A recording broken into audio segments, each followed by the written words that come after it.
I see Darren is on. Hey, Darren.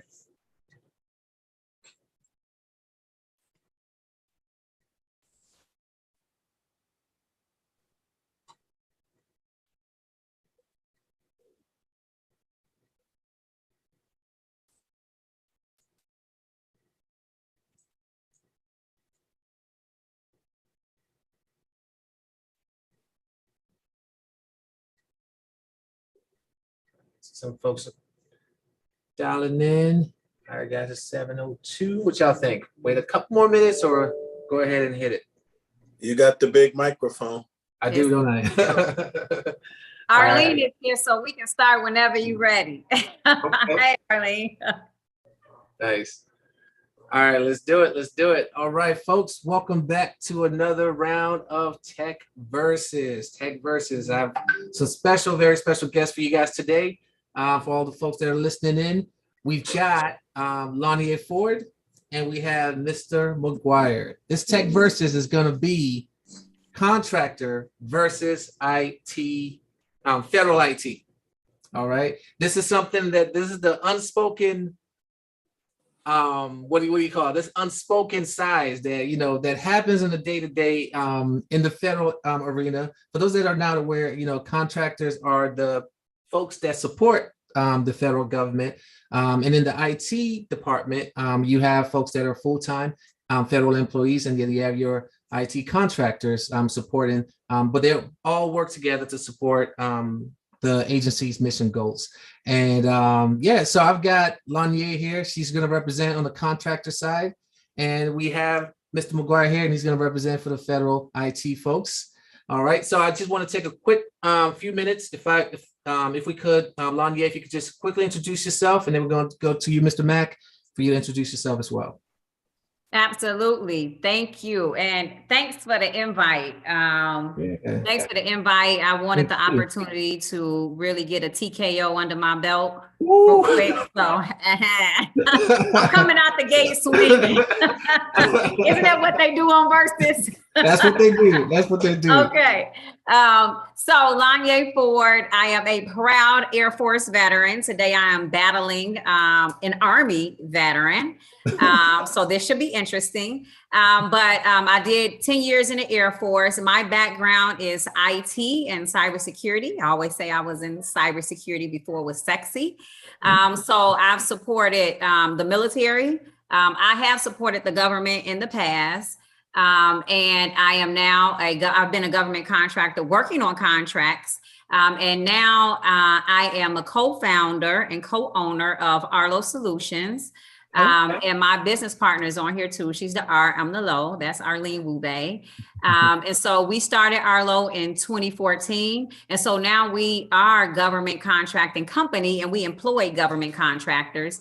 But we also still support the government. So government workers are still near and dear to my heart. So I have to say I am jokingly saying this for all of my program managers or cores that could be on the line. But looking forward to this. And I'll turn it over to you, Mike. Okay, so everybody in this corner, all the way from the Bronx, New York, weighing in at about 170, 175 on Zoom since you can't see the lower part of the body. No, so I'm Mike Mcguire.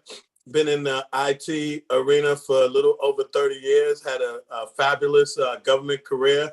Actually started out with GSA. I worked with USDA. I worked for SBA, and I retired out of NARA 2 years ago. Currently now working in the back in the private sector, but had a beautiful government career. I would definitely recommend anybody trying to go down that path. That's a good way to go. But, nothing about the commercial side. It's okay, but, I think you'll find a little bit more opportunity being a public servant and serving your nation and understanding the mission that you do would be a very good career. So hopefully today you'll get a lot out of this and get a feel for both sides. And if you in the process of making a decision. Hopefully this battle will lean you one way or the other. No doubt, man. What an introduction, guys. Loving it, man. It's getting heated already. We're just on introductions, y'all. I know. She came out swinging. I got to defend myself. Oh, you knew it was coming. All right, guys. Yeah. So, all the folks listening, if you're all the participants, I just want to remind you guys there are reaction button. I want to encourage you guys to use them. At the end of this webinar, we are going to post on our LinkedIn page a poll for you guys to participate in, so the fun continues. So this is edutainment, guys. We call it edutainment because it's entertaining. We're going to have fun. We're relaxing. We're not taking ourselves too seriously. But at the same time, you guys are going to learn a lot. I've got two special people here. And what I told you guys is not even a sniff of their resume. So if you really know, and you can find out on their LinkedIn page, you'll really see, what they're about. They're definitely making big moves in this industry. All right, guys, let's go ahead and get right to it. Round one, here we go. Lanier, my question to you, what made you decide to enter the IT contract space? You know what? It was really a fairly easy transition from the military. So you'll see that a lot of government contractors kind of search out individuals that have military background. So the transition for me was fairly easy. I also have a government security clearance.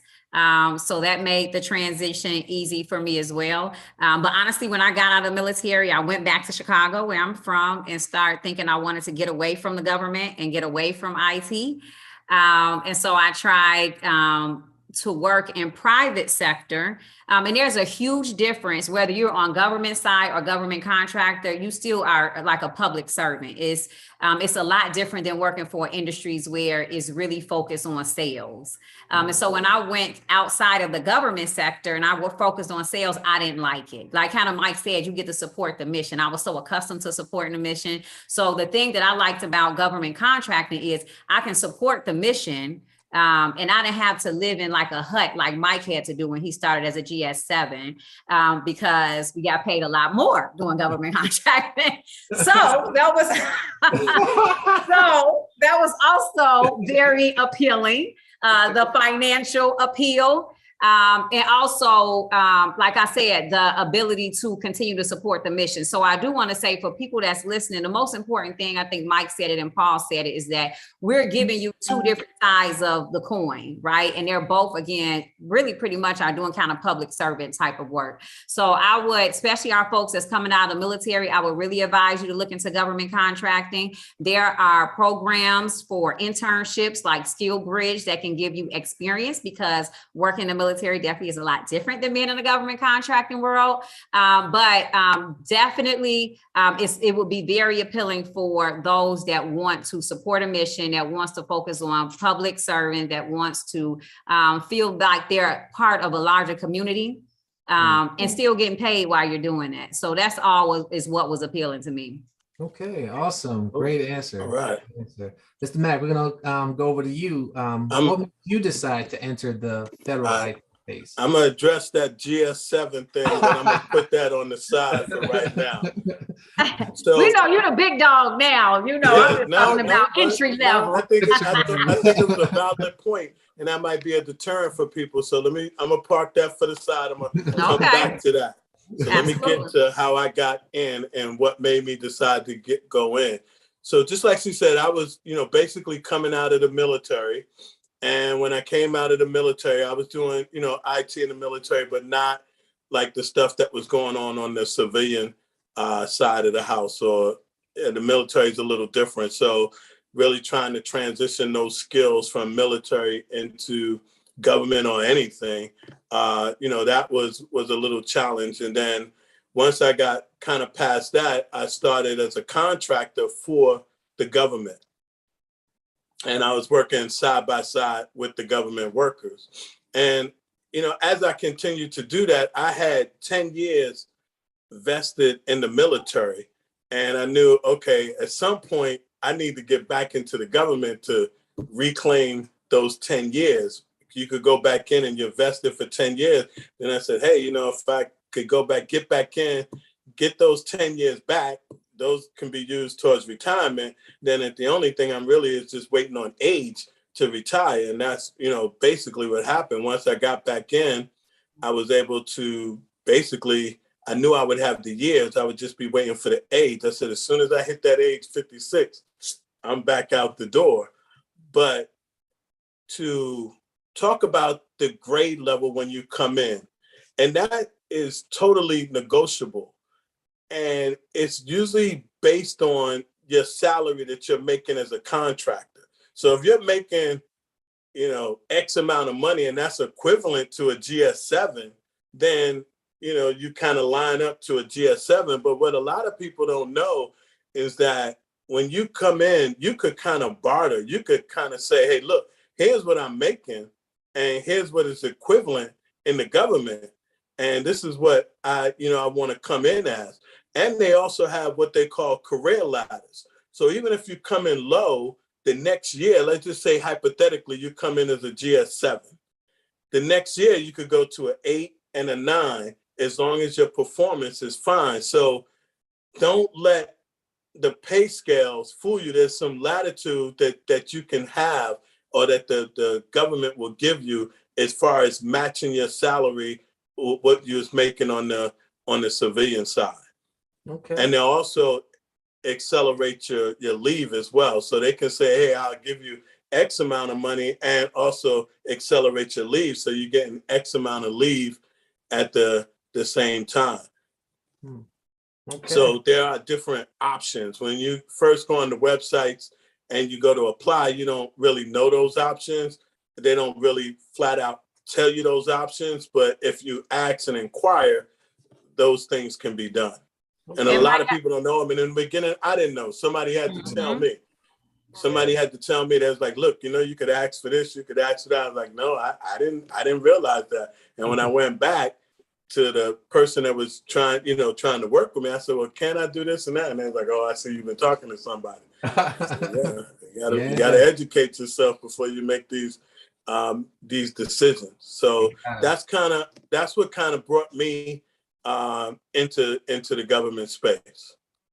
And Mike, I do want to piggyback on something you said that I think is so important about people negotiating. What you're talking about, whether it's with the government work or government contracting, really feeling confident enough to negotiate when you're taking a position.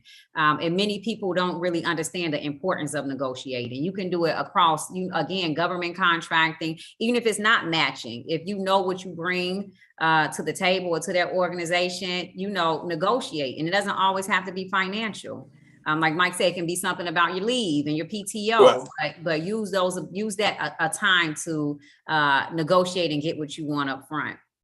Yeah, you're right. And they respect that. I mean, people know, okay, this person did their homework. That's the kind of person I want to hire. I want to hire a person that does their investigation and homework. So when I assign them tasks, I want them to take that same diligence and do that to execute or work on the task.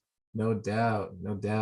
All right, guys, let's go ahead and move on to round 2, shall we? My question to you, Mr. Mcguire, what are the salary and benefit of being a full-time federal IT employee? So I think in today's world, and even, when I came in, I think as far as the government world, one thing that you're going to find is it's more stable. I mean, the jobs are more stable. You don't have to worry about, getting fired. I mean, you can get let go, but trust me, you got to do a whole lot. You got to do a whole lot wrong to get let go in the government. And I mean, you just almost got to go out your way to get to let go. It's just, once you get in and you get vested, which is usually about a year to get vested, then it takes a whole lot to get you out. But don't get me wrong, if you're just not performing, they'll put in the effort, but it's a lot of effort. And, obviously being with the government, you have a lot of rights and, things of that nature. The salary, like I said, I'm gonna have to concede a little bit. On the salary side, you'll probably do a little bit better on the commercial side. But then again, it's stability versus salary and your mental. If I'm making X and it's enough to take care of my bills and do the things I want to do, and I don't have to worry about tomorrow whether I'm going to have a job or not, or they're going to let me go, or the economy's bad, or we're in recession, then I would give up that extra money for a peace of mind and a good night's sleep. But like I said, there's some different incentives and things like that you can get in the government, but because you're using taxpayers' money, they got to, be good stewards to taxpayers. So they just can't, give you X amount of bonuses and this and things like that, because it's taxpayers' money, right? So, I mean, on the commercial side, you're not really dealing with, i.e. taxpayers' money. So they could be a little more lenient with that. But again, at the end of the day, it's about stability. If you enjoy being a public servant and being compensated, and what are your salary requirements at the end of the day? Nice. Yeah. Very good point. Job security. All right, Lanya, to you, what are the salary and benefit of being an IT contractor? Well, I think Mike hit the nail on the head on the salary piece. So I'll start out here as the strongest probably differentiator between government work and federal employee work and government contracting work. The salary range is most of the time, especially if you're in technical field, it's a drastic difference of the financial compensation. Drastic. So I think that's one. And I think, you can make larger leaps, in government contracting. So what I mean is, if you start off in government contracting with $80,000 is your salary, you can go out there and look for a job and make a leap from $80,000 to my first job. I worked for DISA as a government contractor. I came from Chicago. I worked for DISA, still doing IT, cybersecurity work. And I started off with $80,000.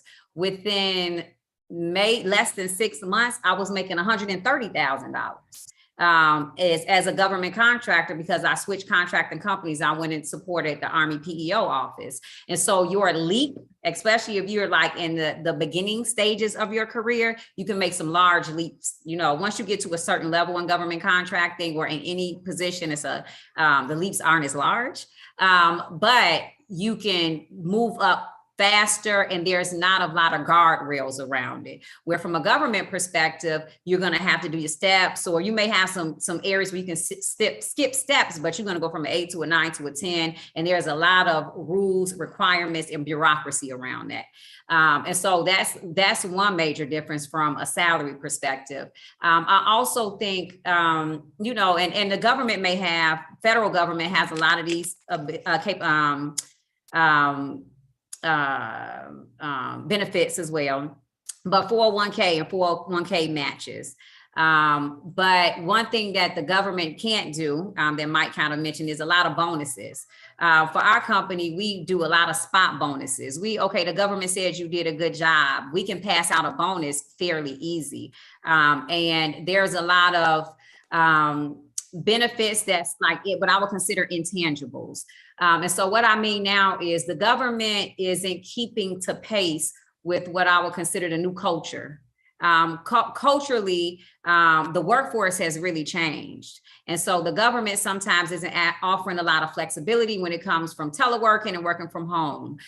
They're not, I'll give an example. Arlo, we do virtual happy hours. We do virtual scavenger hunts. We do in-person happy hours. We do Christmas party. Our last Christmas party, I think everyone got an Apple Watch, right? It's a lot that is not only about the salary that we're able to pour into people fairly easy, just based off how we want to lead the company. So Arlene and I take a lot of time and finances to pour it back into people. And there's not a lot of rules around that, as long as it's going to the employee. So I think that's a major benefit. And then I think, and I don't know, but on the contractor side, I also think that you have like different succession plans, right? Like, okay, I'm an EA, I'm an admin, and I want to grow into being a program manager, right? So I can just flip over and start and get trained and be a program manager, where sometimes in the government, you might be pigeonholed to a certain career field. If I come in as a 2210, if I want to switch and do something else that's not in that career field, it may be more difficult for me. Government contract is like the world is your oyster, really.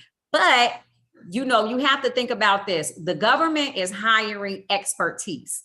So the majority of government, they're in the leadership role. They're managing the programs. So they're hiring expertise. So you're getting paid, but you definitely need to produce. Mike kind of mentioned that the government, it takes a lot to get fired. Well, not so much on government contracting, right? And so you need to be producing, you need to stay educated. And that's no offense to government people. They can sit in the one seat there and retire and put their feet on a table and snore. I actually heard a government person do that when I was at DISA. And they can wait their time out. There is plenty, if you're honest, Mike, there is plenty of government people that will say, I'm waiting till my retirement comes. And they will sit in that seat until it's time for them to retire. And that's a huge difference. And that messes up morale, right? Because if you have this person over here, this GS-15 just, retired on active service, and then other people working, that can definitely mess up the morale of the troops. On the flip side, government contractor, you are really held accountable for the work that you're doing. So you're paid well, but you're definitely going to be held accountable for that pay that you receive. And I mean, you got to look at the government as obviously a big entity. And I think in any big entity, you're going to have your slackers. Even on the commercial side, you have your slackers. I mean, that's just the way it is. That's just the way. Flag on the plate. Flag on the plate. We can't rebuttal. Not yet. Oh, wow, my bad. I'm sorry. Rebuttaling is good, but Mike, has the government gave you an Apple Watch, Mike? Nah, but that's taxpayers' money. I can't get no Apple Watch. I can't get an Apple Watch. But like I said, I think I'm not rebutting. All right. Like I said, the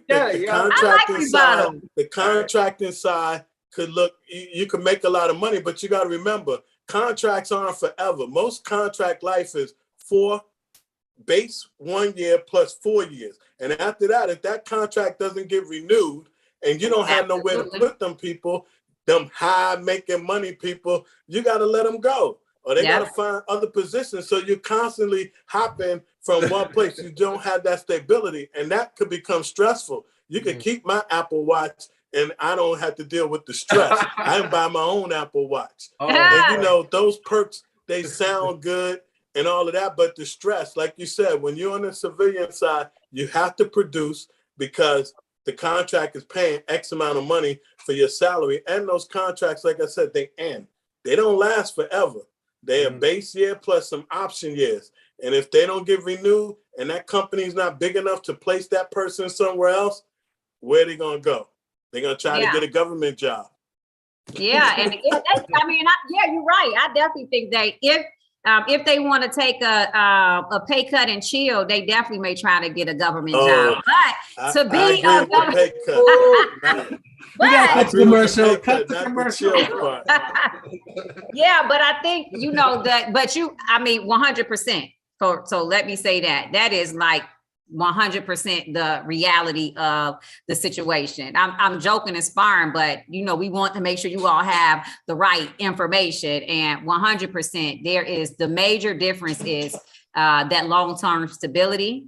Because I know friends of mine that could be making a whole lot of money that's in IT that prefers to stay government. It's a very small few of them, but they are out there. So it really is government contracting. Like I said, because you're going to be held accountable, you have to keep up with your skill set. The government is paying for output. They're paying for outcome. They're paying for expertise. Yep. And so you're going to be responsible for making sure that you maintain your expertise. Right. No, you're right. But, and just to say, just to prove what you're saying is true, like I said, I retired out of the government and 2 years ago. And once I retired and went back in the private sector, I immediately doubled my salary. Wow. Immediately. Yeah. But what a lot of people got to understand is that government career allowed me to be able to do that because most of the vendors want people that been in the government, that understands how the government operates, and they want them to help them with contracts and how to manage these government contracts. So, being in the government, even if you don't fulfill, retire, that still makes you marketable depending on where you're at, what agencies you work for. So like I said, when you start looking at your career, I look at it like chess. You got a middle, a beginning, a middle, and an end. You don't have to end there, but it won't hurt you trying to convert from government over to the civilian side because of the experience, and especially what we call the Beltway bandits that just go around trying to get government contracts. And so I think that's agree. a plus. And I think Anita mentioned in the chat, which I totally agree, is that she had been a contractor for 18 years and hadn't been unemployed. And I have the same experience. I've been doing contractor for a very long time, and I've never been unemployed, because you do have to continue to market yourself, just like you would do on the government side. Right. And most people in IT and cyber in that space, you're going to be hard pressed to be unemployed. You would damn near have to try to be unemployed, especially in the DC area, just because the job market right now is plentiful and it's focused on employees. So you have the upper hand for the most part. All right. I know we going back and forth. We probably messing up your. Oh no, not at all. Not at all. You're right. The rebuttal's nice. We might have to fit that in there for future programs. I like that. Just looking at the chat line here, Nigeria Johnson, facts, big facts. That was for you, Lanier. And another comment, a lot of room for growth for a contractor as well. Mr. Mack, where your federal folks at? Are they here? I don't know. They chilling. They chilling. They had their feet up somewhere on the table, smoking a cigar. They at the Apple store putting a down payment on their watch. On their watch. They putting it on a layaway plan. They can't afford to just buy it straight out. No, they went in there and say, "Hi, Apple, I'm a government servant. Can Yeah. All right, guys. All right. So round 3, let's do this. Round 3. Lanier, back to you. If you could, what would you change about being an IT contractor?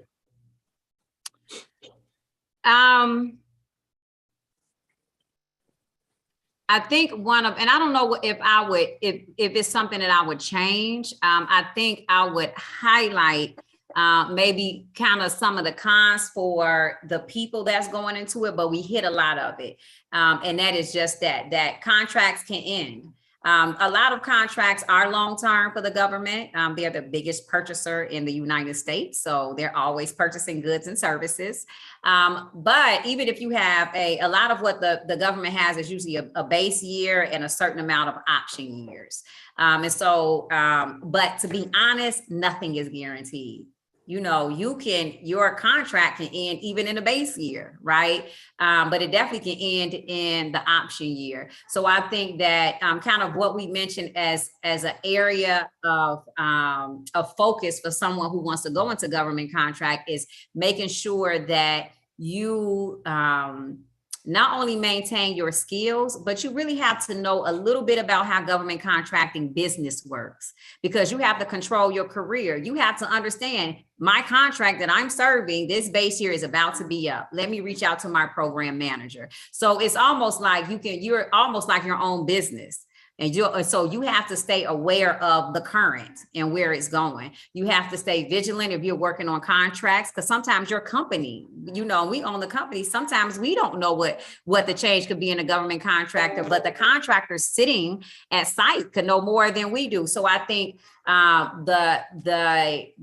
it's a forcing mechanism to stay aware of what's going on and to really control your career.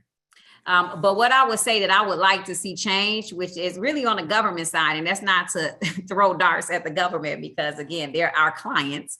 But I think that, like I said, government is not keeping pace with the workforce. And so it takes a lot more nowadays to hire and retain, especially technical personnel. The government hasn't necessarily kept up with that. They haven't kept up with how much they pay government contractors to bring on a certain subject matter expert. They're not necessarily matching now. I would really like to change the government procurement process. The government is so accustomed to butts and seats. And so when we say butts and seats, we mean that the government will say, okay, Lanye, I want you to bring 10 people in here to do this work. Right? But really, do you need 10 people? And who cares how many people it is? You need to focus on your outcome, right? The government should say, this is what my deliverables I want. This is the outcome. Hey, contractors, you tell me what you need to do this work. And so I would like to see that change in government contracting. That's not necessarily to the like personnel that's being on a government contractor, but it does affect them because as that change and you're seeing the government being a little more innovative there, that means that some employees end up supporting multiple customers. What I mean is that I can have one employee that can be supporting my USDA client, that could be supporting our Air Force client, and they could be spread across multiple organizations. And so from a employee perspective, the mindset has to change that I'm just going to be this one person sitting in the button seat supporting this one client. I think that is starting to change. And maybe rightfully so. So I think that's something that the employee has to be prepared for. You have to be more agile. A lot of government contracting people are accustomed to working like government personnel. And what I mean is showing up to work, same office, same seat. And I really do think that that's about to change. And I think it's a good change. And so that's what I see that really needs to change from government contracting.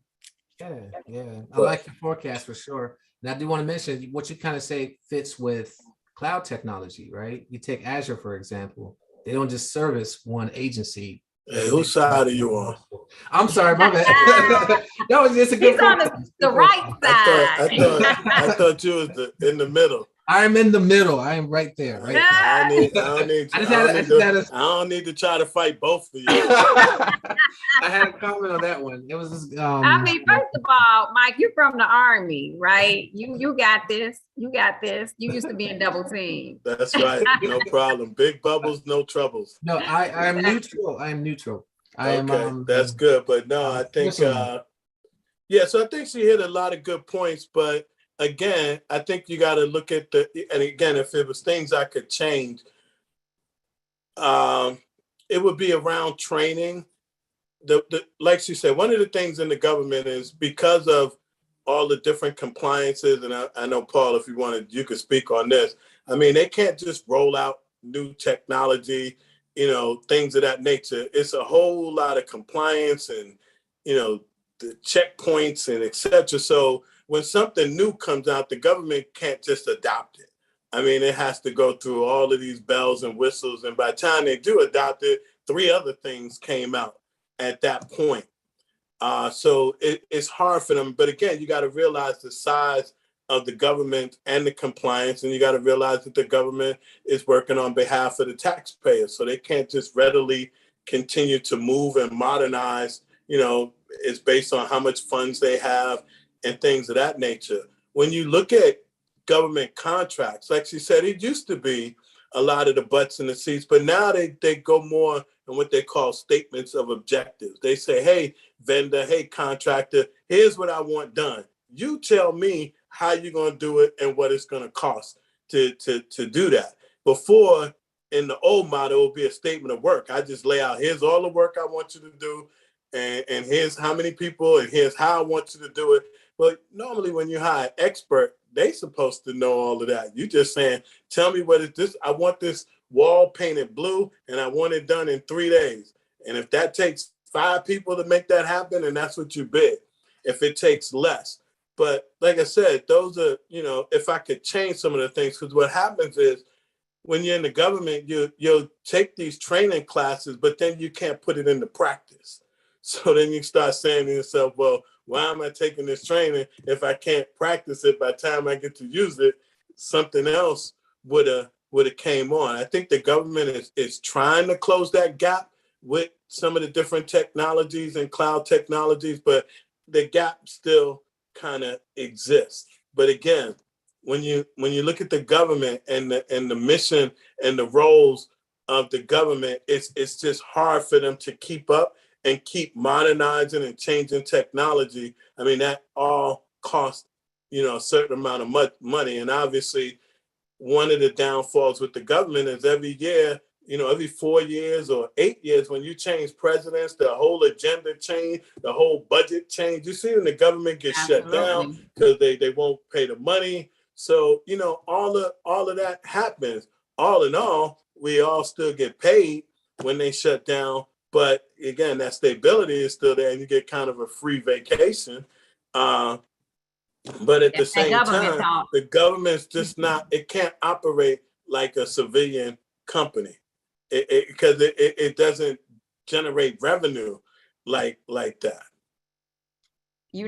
And this is going to look like a blow, but I really do mean this. It's not necessarily to you, but the government has to stop making excuses, period. I mean, we all have things that, the cycle and the way that Congress funds everything. There's a lot of issues that small business can bring up on supporting the government. The government has to become agile. The government has to keep up. It is slow, but we also have to start doing, and sometimes when I say government, I say we. I hold government actually near and dear to my heart, like very near, right? Because that's my client, is all I support, even though I'm joking. And I push this about workforce because it's so important for the government to start looking ahead, right? To see what's going on with the workforce. The government does a lot when it comes to technology and tech refreshes, but refresh your people, right? Refresh your agile cycle. Get agile when it comes to acquisitions. And I think the government is trying to do it, but we cannot keep making excuses. They have to double down on it, and they have to figure it out because the rest of the world isn't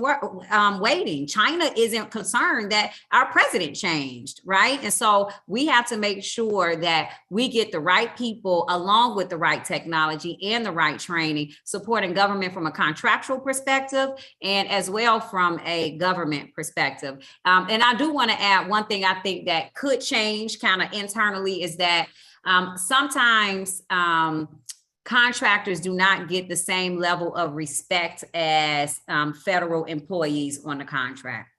And sometimes you really feel that separation. And so it does make it tough sometimes for the contractors, because they almost, in some cases, contractors are almost treated like second-class citizens in some government organizations, just being honest. And so I think that one thing that the government has to look at is it can't be a them versus us, even though we're battling it today as them versus us. But in reality, we have to, I look at really as a total force. I look at government contracting, military, and federal employees as one force. And I think that the government has to change the culture and start pushing that more because there are a lot of, even sometimes on a contracting side, we're fighting with, we might be fighting with cores over small things. And it's like, I don't understand why we're fighting, because we're both trying to we're kind of accomplish the same thing. And you're trying to like catch me up. And so I think that finding a way, I would love to see that perspective of some government employees change that and look at us as a total force. Right. No, and I think, again, I've been to a lot of different government agencies, and the culture in each of the agencies is different. I've seen, I won't lie, I've seen what you exhibited as far as, alienating contractors and treating them separate. And I've seen where in cases where we try to partner with them and try, basically to work together. My philosophy was the contract was kind of a vehicle to get you in. And now that you're here, it's kind of give and take. Sometimes, if I don't need to go back and read every line in the contract and then say, look, you were supposed to do that. Because once it gets to that point, then as far as I'm concerned, it's a breakdown. But you got to remember too, sometimes on the contractor side, sometimes they're not doing what they're supposed to do, or sometimes they want to totally dictate. And that's when we have to step in and say, no. We paying you to do a job, but you can't dictate, because there's still rules and regulations that we need to make sure that we're following and that you're following. And we got to understand too that, there's rules and things of how we kind of associate with contractors, because sometimes contractors, they'll work on a contract so long, they believe they're a government employee. They've been there so long, they think they start calling, they forget that, and I think that vendors should switch them out every so often so they don't get so stagnant, because they think they run the show now. And I'm like, look, I know you've been here for 5 or 6 years, but you're still a contractor. You got to understand your role. And sometimes that gets, misconstrued. And so that's an issue as well. And it should be the vendor's responsibility to say, hey, Joe been here for 5 years. It might be a time to replace Joe and get him somewhere and get some fresh blood in there, some fresh eyes. And, because sometimes leaving and it's just a natural thing.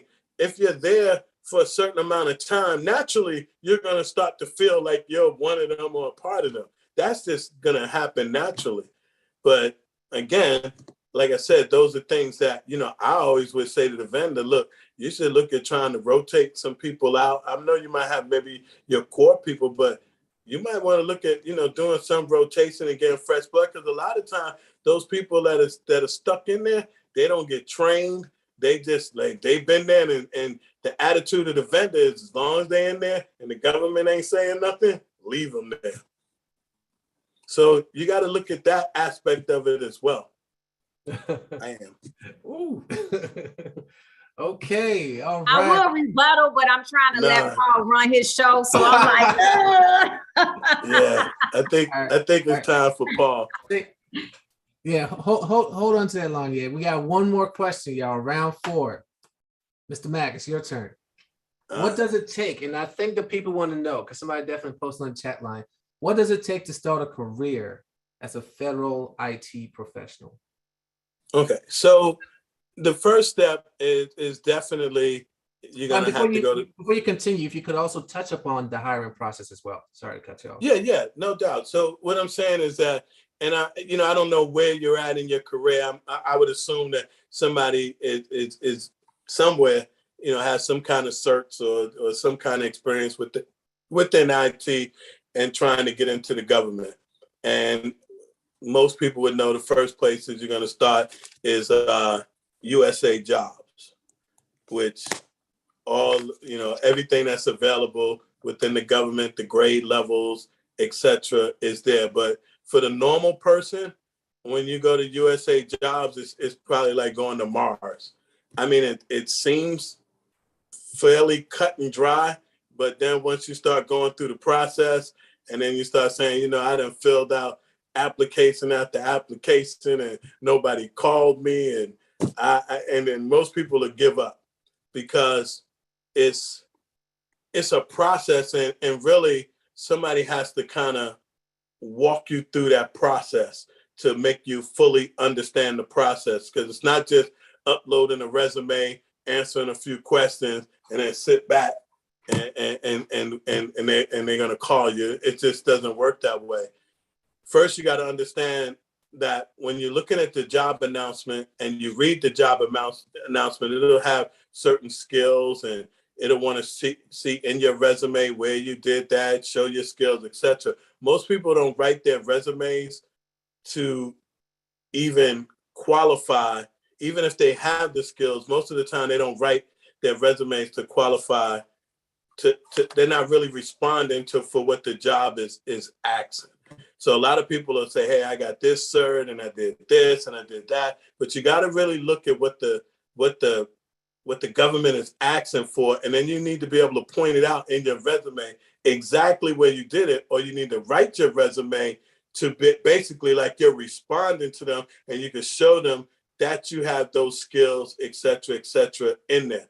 That's first step. A lot of times, most of them now, back in the day, we used to have to read them and grade them and so on. Right now, most of it is being done by computers. They'll scan it in, it'll look for keywords, and as many of those pop up, then that's kind of how you got scored. Then they'll take maybe the top 10 or 20, and they'll pass those over, and they'll pass those over to some of the hiring agencies, and they'll review them, and then they might pick, the top 5, etc., and then they'll go through the interview process, which that's a whole process that, again, you need to have somebody that's in the government that that can explain that process, that can prepare you for that interview. Because interview, and then at that point, if you make it through all of those gates and you get in, then you in there and you can boss around the contractors and tell them what to do. Tell them, I run this show, go sit down somewhere.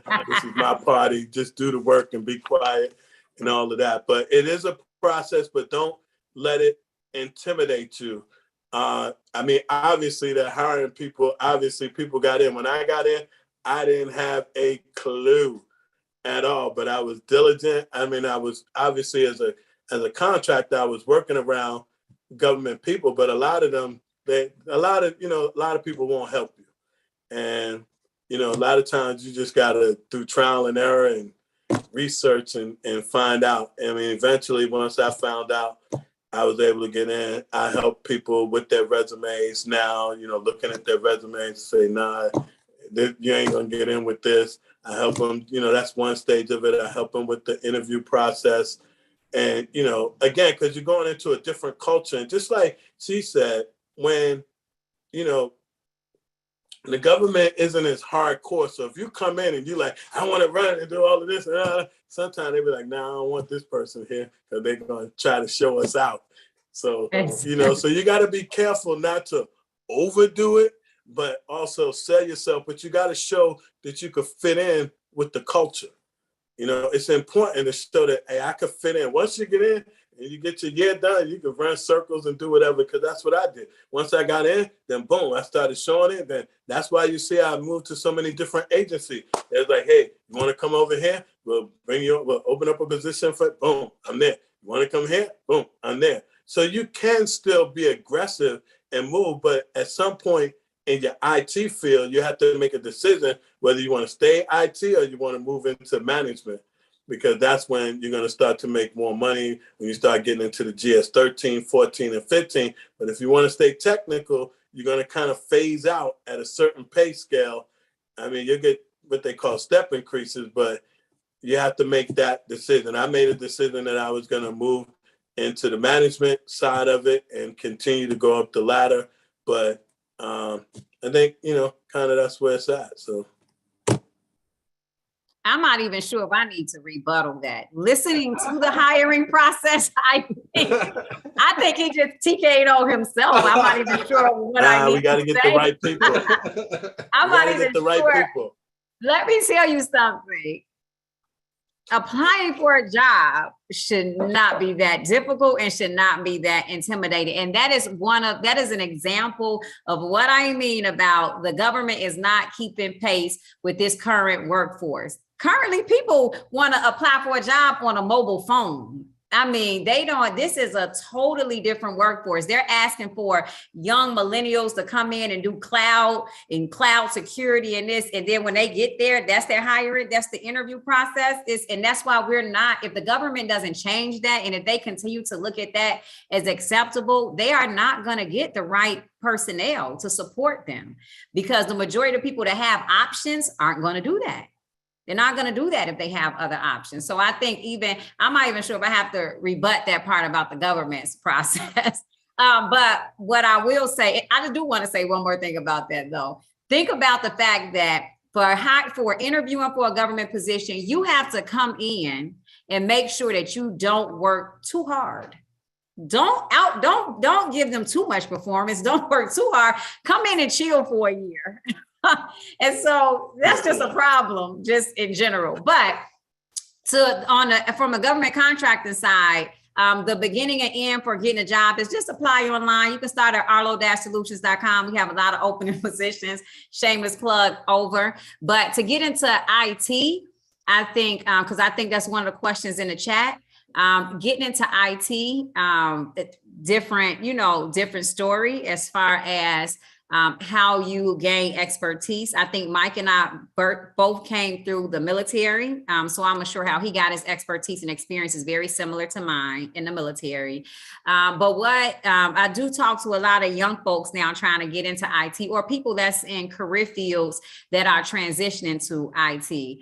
And a couple of suggestions that I will give specific to IT is if you're working for an agency or a customer already, and you want to get into IT, try to stay with that customer and do IT work with that customer. So what I mean, if you're working for HUD, right? Stay within HUD and start applying and looking for IT type positions in HUD.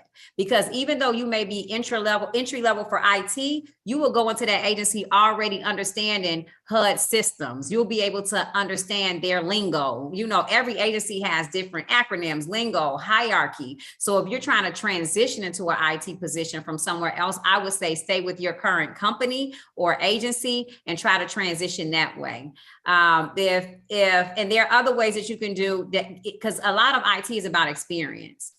Where some other fields may be a lot more focused on degrees, not so much in IT. So I would say also find a way to get hands-on experience. I don't care if you work for the Geek Squad, you know, at Best Buy part-time. If you have to take a lower level help desk position doing IT part-time, I would say do whatever you can to get hands-on experience. If you have an auntie that has a tax firm, go in there and try to see if you can help her build her servers. Go in there. If you have a friend that's selling hair online, go and see if you can go and do their e-commerce for them. So it's a lot of different ways nowadays that you can get hands-on experience. So think outside the box for that, because once you come to employers, they will take that into consideration, the actual hands-on piece. Also, Google and YouTube.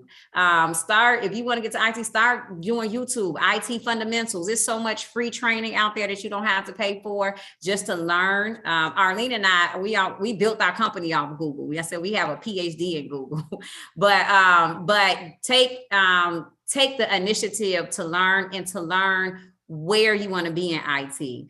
Saying you want to be in IT is just like saying you want to be a doctor. Would you like to be, you know, a cardiologist? Would you like to be a pediatrician? Would you like to be, you know, and there is different training that you need for each of those positions. IT is the same way. That means you can be doing cloud computing, you can be doing penetration testing, you can be building servers, and they all take a different type of expertise. So I think really research and see where you want to be in IT. That was specific to someone's question in the chat.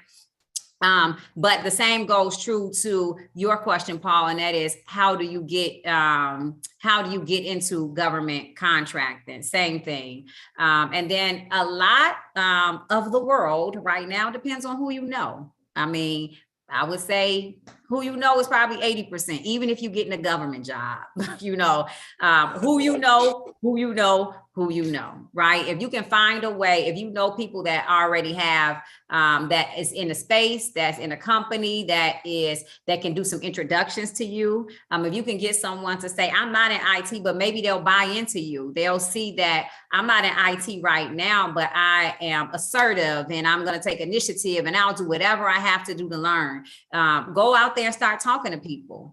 And I would say mentor is kind of an old term, but I would say find you a champion. So not only someone is going to sit behind a desk and say, this is what you do. A champion is going to say, I'm going to introduce you to my buddy over at this place. I'm going to champion you. Let me get your resume. I'm going to help push you forward. So find someone like that for you that trusts in your work. And the other piece I would say is be excellent at whatever you're doing now, because that's how people are going to judge you. So they're going to look at, I don't care what you're doing. I don't care if you was working at McDonald's on a fry machine, be the best McDonald's fryer, because when someone wants to put you on burgers, they're going to look at how you did fries. The same thing holds true to any job, because it's really about your ethics, how your initiative. And so make sure that whatever you're doing now, even if you're trying to transition or get into government contracting, that you are doing at the best that you can and being excellent, so that you can gain a champion that will speak on your behalf or put their name on the line for you. So that would be my suggestion on getting into contracting work. Right. IT. Yeah, and I would agree. But also too, like I said myself, you'll find that the government will hire a lot of contractors, because obviously they work side by side, and they'll hire a lot of contractors, switch over and come over to the government side. So a lot of them are willing to give up that Apple Watch and come over to the government side. A lot of them, when they first get in, that's one of the first things. Look, I'm trying to get over in the government. How do I do that? I said, the first thing you do is get rid of that Apple Watch. Then we could talk. But no, a lot of them do that. But again, I think attitude is definitely key. If you have the right attitude, then I think whether you go commercial or government, it'll work. Like I said, the process varies. We already said the government, it's because it's the government and the way it hires and the way it keeps updated, but it'll keep moving. It'll stay current, and obviously it's going to continue to attract people and talent and skills, and people still want to come over to the government for the various reasons that we discussed. And I think it's a decision that you make whether you go on one side or the other side. There's a lot of stereotypes with the government. Do some of them probably exist? Sure. There's probably stereotypes on the commercial side. Do some of them still exist? Sure. But for the most part, if you're focused on your career and what you need to do, and that's what I was focused on my career, the beginning, the middle, and the end.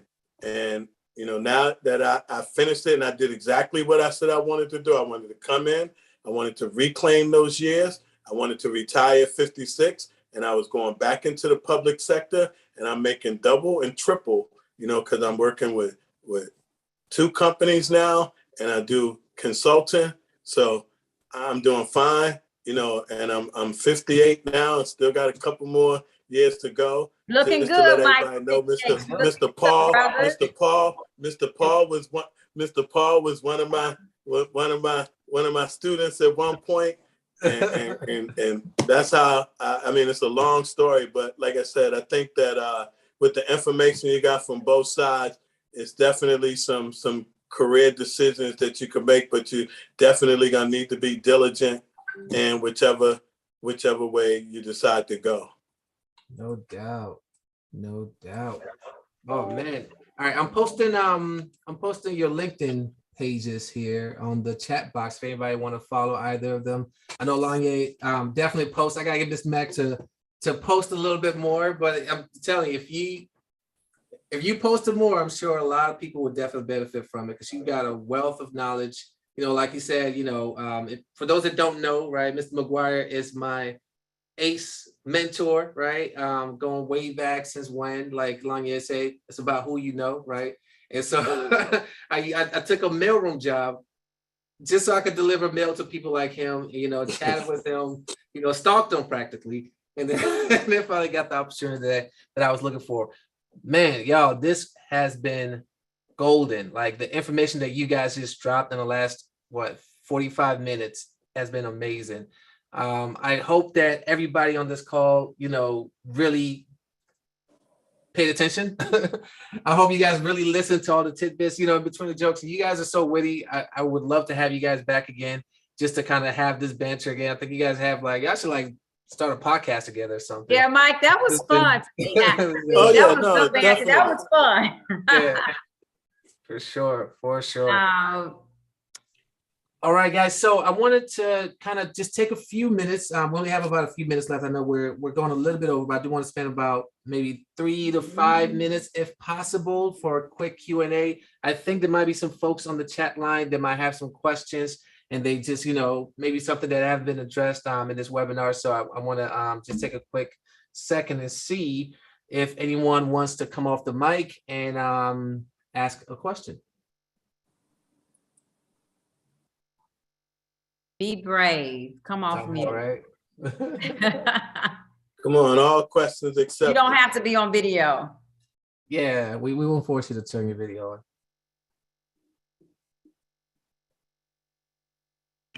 I just need her to say her company name again. Hi, Nita.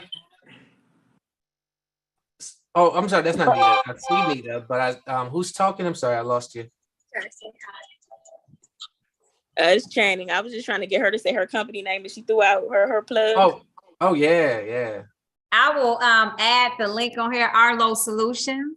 Yes. And it is and Arlo is not the security video camera company. All right. Hey, show us your Apple Watch. And from what I hear, that's why I started, but that's what happened when you do government contracting. Hey, from what I hear, Arlo Solutions doing some big things. Yes, amazing. We've had a blessed couple of years. And shout out to all of the major large defense contractors that has really leaned into partnering with small businesses. That has made a huge difference. And a lot of that push comes from the Biden-Harris administration. So we appreciate them as well. No doubt, no doubt. All right. Okay. Nita, were you going to say something? I know you came off mute. I was. First of all, go Lanye. I am that one that put the Apple Watch away and went federal government. But I didn't do it because the government was better than government contracting, because I did contracting for 18 years. All right. However, becoming a federal employee has allowed me to explore other business adventures outside of government. I would not have been able to have the time to do the things that I'm doing if I was still a contractor. So that goes back to Lanye's point that the government is very relaxed, too relaxed sometimes. Because I actually got a lot of backlash from a lot of coworkers in my new organization, because I've only been federal for 4 years, because I came in there with that 18-year contractor attitude. And boy, I had a whole lot of haters and still do. And they consider what I do working hard. And I swear to God, I feel like I'm just making money to do nothing, to be honest with y'all. But a lot of people would be like, "Oh, you're working so hard. You traveling everywhere. You're doing this. You're doing that." No, I'm having fun with my new business. That's what I'm doing. and collecting my check. No, you're right. And I mean, so I just wanted to get back to Lanye's point. I wanted, as a person that has converted, but I didn't convert because it was because I felt like the federal government was better. It just allowed me to have better quality of life when it comes to family and when it comes to doing other things. Huh? I hope your boss isn't on this. Nah. Look, they know because they root me on. They support my new business. Yeah. They already know. They all support it. They done been there. They support everything. They know what I'm doing. Yeah. And, you know.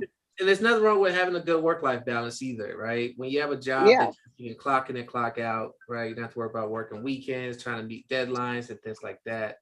It's a great thing. It's a great thing. Yeah. I've experienced you guys are doing great things. Thank you. And it's good. And I think everybody's definition of working hard could be different.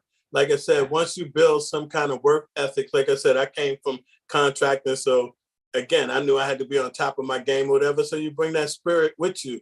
And like you said, I don't want to say that the government people are lazy or things to that nature. It's just different environment because, when you're contracting, right, you got to make revenue. The company has to make revenue. The government isn't making money. We're not selling anything, right? Yeah. Most of that stuff is compliance. When you eat your fruit, you want to make sure USDA inspected that fruit and it's coming from a valuable source and all of that. So, you don't need to be that diligent because, again, we supplement our work with contractors to do the work. We just oversee a lot of the programs. Yeah. So somebody might take that as, oh, they're lazy. But no, we're doing our job just like you're doing your job. My job may not require me to do as much as your job requires you to do. That don't make me lazy. Maybe that makes me smarter. Work smarter, not harder. All right, guys. And that let's go ahead and cap it off right there, y'all. Mr. Mac, Lanye, thank you both so much. I was actually shocked that you guys decided to come here and just get in the ring with me, and because I know both of your busy schedules, right? I know you guys got a lot going on. Lanye, I see you on the social media, and I see you just doing amazing things. Wishing you all the best for Arla Solution and your company. Just keep rising and keep rising. Can't wait to witness more accomplishment for you guys. Mr. Mac, no more jobs. Just 3 is enough. Go on a vacation or something. I'm just kidding. But Mr. Mac, you've done amazing things in your career. I mean, you got a line of people like myself that can, be a testimony to you. And I'm passing it on and pushing it forward, paying it forward to other people as well. And I tell them, you're the source code. So, we definitely have to keep propelling ourselves, whether it's contract world, whether it's IT world, we have to keep embracing each other. We have to keep being open to each other, creating opportunities like both of you guys are doing in the industry currently. And it just makes me proud to just be associated with you guys. And I'm even more proud that you guys are just willing to support my ventures and my shenanigans like Tech Versus. So, much appreciated, y'all. All right. And Tom, before we go, I do want to thank you. And I think that this is really like culturally relevant too. So you're doing some amazing things. I think how you're reaching out, and this is a fun way to share information. So congrats to you, brother, on this, and anything that we can do from Arlo to support, we will. So thank you, Mike. I had a good time following with you. I know that I won. I don't make you feel bad, but I know that I'm victorious. But it was still a decent battle. Aim high, Air Force. All right, y'all. Appreciate it. All right, it's fun. I appreciate you. All right, you have a great evening, y'all. See you next.